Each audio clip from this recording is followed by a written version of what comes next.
नमस्कार दोस्तों, आपका स्वागत है स्पूक कास्ट के इस नए एपिसोड में। आप सब में से बहुतों ने रात के अंधेरे में कभी ना कभी फैमिली या दोस्तों के साथ आउट स्टेशन ट्रैवल किया होगा।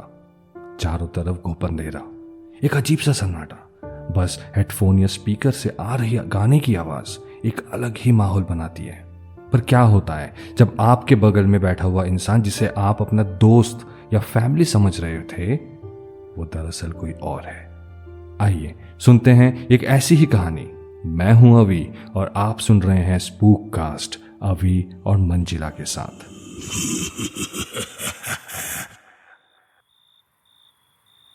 रात का समय था। राकेश अपने दो बच्चों पूजा और पवन के साथ अपने कार में कॉलेज हॉस्टल के लिए निकल चुका था। पवन को एक अच्छे कॉलेज में एडमिशन मिल गया था और वो उसे छोड़ने जा रहे थे। उनके फैमिली का बॉन्ड काफ़ी स्ट्रांग था और राकेश अपनी बीवी के गुजर जाने के बाद अपने बच्चों के और भी करीब हो गया था। वो तीनों पहाड़ों वाले रास्तों से जा रहे थे। रास्ते के दोनों तरफ घने जंगल थे, पर रास्ते पे गाड़ियां ना के बराबर थी। राकेश मन ही मन इस रूट को लेके खुद को कोस रहा था। वो इस रास्ते से कुछ साल पहले भी आया था, पर तब यह रास्ता काफ़ी बिजी रहता था। इस रास्ते पर आज इतना सन्नाटा होगा उसने कभी नहीं सोचा था। और दो जवान बच्चों के साथ इस तरह रात में एक सुनसान रास्ते से ट्रैवल करना उसे बिल्कुल भी ठीक नहीं लग रहा था। उसने गाड़ी की स्पीड तेज की और जल्द से जल्द उस सुनसान रोड से निकलने की कोशिश करने लगा। सब कुछ ठीक लग रहा था जब अचानक पवन बोल पड़ा, पापा मुझे बाथरूम जाना है। राकेश ने घबरा कर कहा, अभी ये जगह ठीक नहीं है बेटा, थोड़ा रुक जा, आगे किसी ढाबे पर जाकर रुकता हूं मैं। पर पवन के बार बार कहने पर राकेश ने गाड़ी रोक दी। घाटी का वो कोना बिल्कुल सुनसान था। न आगे कोई गाड़ी दिख रही थी न पीछे। राकेश और पूजा गाड़ी के अंदर बैठे जंगल की तरफ इधर उधर देख रहे थे, जहां पवन बाथरूम करने गया था। चारों तरफ अंधेरा ही अंधेरा था। सिर्फ गाड़ी की हेडलाइट्स की रोशनी से आगे का रास्ता दिख रहा था। उन दोनों को थोड़ी दूर पवन के फोन के टॉर्च की लाइट भी दिख रही थी। झिंगुरों की आवाज और कुछ आवाजें ऐसी भी जो पहचाने नहीं जा रही थी। राकेश के अंदर बेचैनी बढ़ रही थी और पूजा अपने हाथ मसलते हुए बोली, पवन को 5 मिनट से ज़्यादा हो गए पापा, आप ज़रा उसे आवाज़ दो ना प्लीज़। राकेश भी थोड़ा परेशान होने लगा था। उसने जब मुड़कर पवन की ओर देखा, वहां अब कोई मोबाइल की लाइट नहीं दिखाई दे रही थी। उसका दिल बैठ गया। पवन पवन। राकेश ने आवाज लगाई पर कोई जवाब नहीं आया। पूजा बेटा, पवन को फोन लगा जरा। राकेश ने अपनी बेटी से कहा। पूजा ने पवन का नंबर लगाया, पर उसका phone out of coverage area आ रहा था। पवन को गए हुए अब 10 मिनट गुजर गए थे। राकेश ने टॉर्च निकाली और गाड़ी से उतरा। पापा रुको, मैं भी चलूँगी, मुझे यहाँ अकेले डर लग रहा है। राकेश ने मना नहीं किया और वो दोनों जंगल की तरफ जाने लगे। पूजा ने भी अपने फोन की लाइट ऑन की। राकेश आगे आगे टॉर्च लेकर चल रहा था और पूजा ठीक उसके पीछे। पवन पवन पवन पवन पवन। राकेश और पूजा दोनों पवन को आवाज लगा रहे थे, लेकिन कोई जवाब नहीं आ रहा था। जंगल में सिर्फ कीड़े मकोड़ों की आवाज ही आ रही थी। तभी पूजा की नजर दूर एक पेड़ के पास गई। उसने अपने मोबाइल के टॉर्च का बीम उस दिशा में किया और उसकी सांसें वहीं रुक गई। पवन वहां उस पेड़ के ठीक नीचे खड़ा था, लेकिन हवा में। उसके पैर जमीन से काफी ऊपर थे और वो शायद होश में भी नहीं था। उसकी गर्दन नीचे लटकी हुई थी। उसके शरीर में मानो कोई हलचल नहीं थी। सामने एक लंबी काली औरत खड़ी थी, जिसके लंबे बालों से उसका चेहरा ढका हुआ था।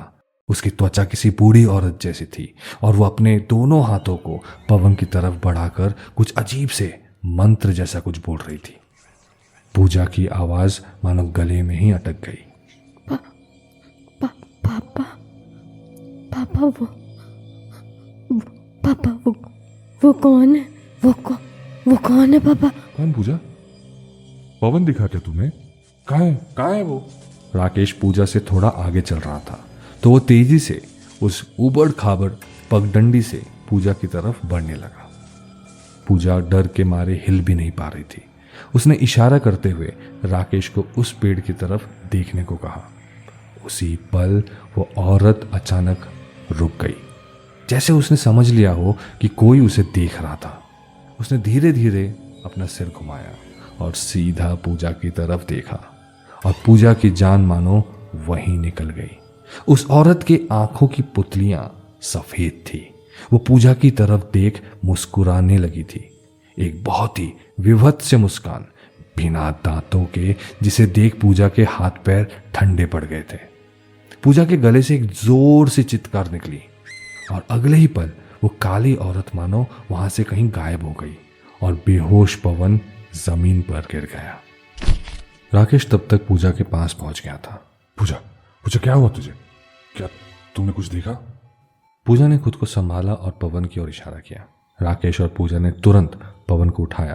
पवन, पवन पवन बेटा। पवन उठ, प्लीज उठ जा। क्या हुआ पवन? पवन। राकेश उसे जगाने की कोशिश कर रहा था, लेकिन पवन बेहोश था। पूजा का दिल जोर से धड़क रहा था। कोई नहीं समझ पा रहा था कि क्या हो रहा था। राकेश और पूजा उसे गाड़ी में वापस ले आए और उसे पानी पिलाया। थोड़ी देर बाद पवन को होश आया। क्या हुआ पापा? मैं कार में कैसे लौटा? पवन ने पूछा। राकेश ने ज्यादा कुछ नहीं कहा, बस पूजा को उसके साथ पीछे वाली सीट में बैठने को कहा। फिर उसने गाड़ी स्टार्ट की और सब जल्दी जल्दी वहां से निकल गए। रास्ते में अचानक राकेश ने पूछा, पूजा, तुम पवन को देख चिल्लाई क्यों थी बेटा? पूजा को समझ नहीं आ रहा था कि वो क्या बताए। उसने थोड़ा सोचकर कहा, कुछ नहीं पापा, बस अंधेरे से डर गई थी मैं। लेकिन अंदर ही अंदर उसका दिल बहुत घबराया हुआ था। उसे पता था कि उसने जो देखा वो कोई सपना नहीं था।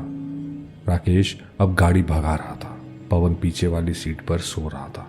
पूजा उसके बगल में बैठी हुई थी, लेकिन उसे अभी भी डर लग रहा था उस औरत के बारे में सोचकर। वो कौन थी और वो कहाँ गायब हो गई? और वो पवन, वो क्या सच में हवा में लटक रहा था या फिर उससे देखने में कोई गलती हो गई? वो ये सब सोचकर काफी परेशान हो रही थी। होश में आने के बाद पवन को कुछ याद नहीं था कि उसके साथ क्या हुआ था, इसलिए उससे कुछ सवाल जवाब करने का भी मतलब नहीं बनता था। अचानक पवन के हाथ से उसका हाथ टकराया और पूजा चौंक गई। पवन का हाथ बर्फ जैसा ठंडा था और अगले ही पल उसने देखा कि पवन उससे घूर रहा था, बिना पल के झपकाए। उसके चेहरे पर एक अजीब सी मुस्कान थी, ठीक उस चुड़ैल के जैसी। पवन, तो ठीक तो है ना? पूजा ने डर डर कर पूछा, लेकिन पवन से कोई जवाब नहीं मिला। उसका भाई जो हमेशा बातें करता रहता था, आज एकदम चुप था। बस वो पूजा को देख मंद मंद मुस्कुरा रहा था। पूजा ने डर के मारे अपना चेहरा दूसरी ओर खिड़की की तरफ कर लिया, पर उसे पता था पवन अब भी उसे ही घूरे जा रहा था। उसे अब बेचैनी होने लगी थी। कुछ दूर चलने के बाद उन्होंने एक ब्रेक लिया। तब पूजा ने अपने पापा को अकेले पाकर फाइनली उनसे औरत वाली बात बताई। पापा, मुझे आपसे एक बात करनी है। आप तब मुझे पूछ रहे थे ना कि मैं जंगल में इतने ज़ोर से क्यों चिल्लाई। वो आप मुझ पर विश्वास नहीं करोगे, लेकिन पवन अकेले नहीं था। पवन के सामने एक औरत खड़ी थी, लंबी सी। उसने काले रंग के कपड़े पहने थे और उसके बाल बिल्कुल लंबे थे और उसकी आंखें पूरी सफ़ेद थी। और फिर वो मुझे देखकर मुस्कुरा रही थी और उसकी आंखें देखकर मैं डर गई पापा। और फिर जब मैंने आपको बुलाया, मुझे नहीं पता वो कहाँ चली गई। मैंने आपकी तरफ देखा और मैं जब दोबारा उधर मुड़ी, वो नहीं थी। पवन वो ज़मीन पर था। और वहाँ से आने के बाद पापा, अभी मुझे बहुत अजीब लग रहा है, क्योंकि पवन भी अजीब सा बिहेव कर रहा है। वो बहुत शांत है, वो बिल्कुल चुपचाप बैठा है और मुझे पता नहीं क्यों, बट वो मुझे घूर रहा है पापा।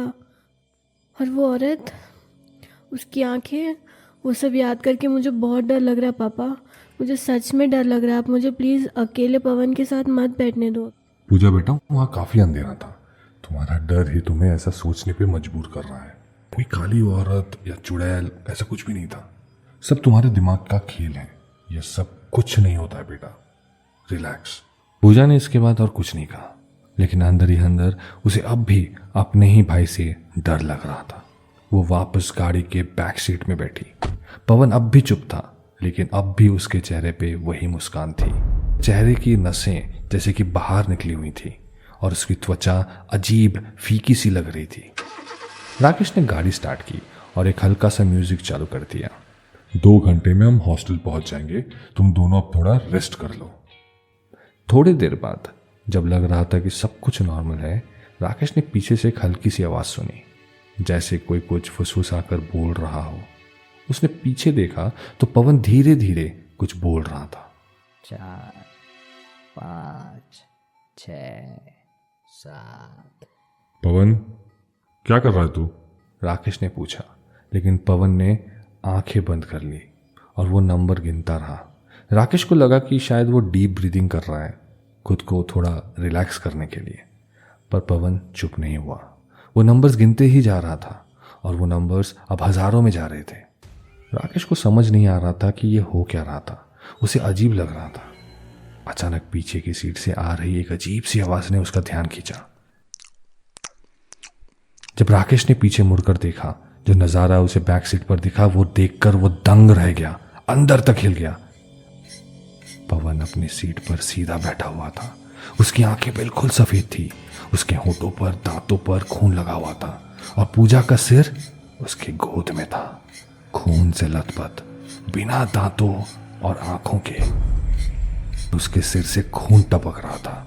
पूजा की आधे से ज्यादा सर के बाल पवन ने खींचकर निकाल लिए थे और अब राकेश को समझ में आया कि शायद पवन अब तक यही गिन रहा था।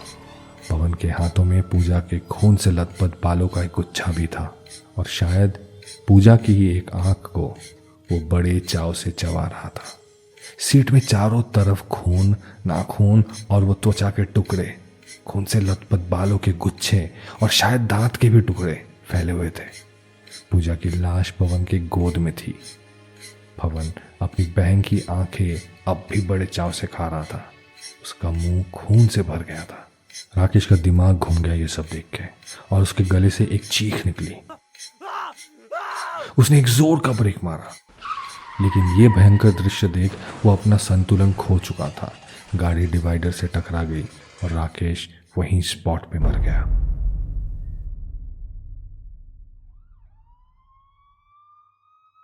जब पुलिस वहां पहुंची, उन्हें बस 2 लाशें मिली। एक्सीडेंट का केस फाइल हुआ, पर पूजा की आंखें, नाखून, दांत और बाल निकाले जाने का राज कोई नहीं समझ पाया था। पवन की कोई खबर भी नहीं मिली।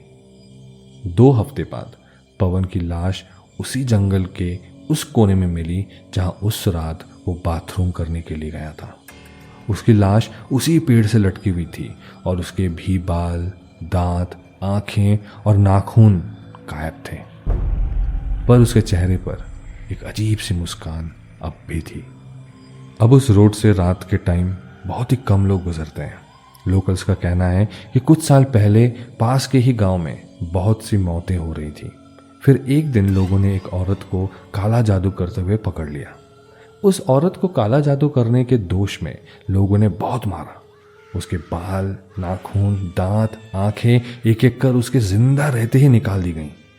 फिर उसे भी उस पेड़ से लटकाकर मार दिया गया। तब से अगर कोई उस जंगल में रात में जाता है या कोई उसे देख लेता है तो वो चुड़ैल उसके साथ भी यही करती है और अंत में उसे मार देती है।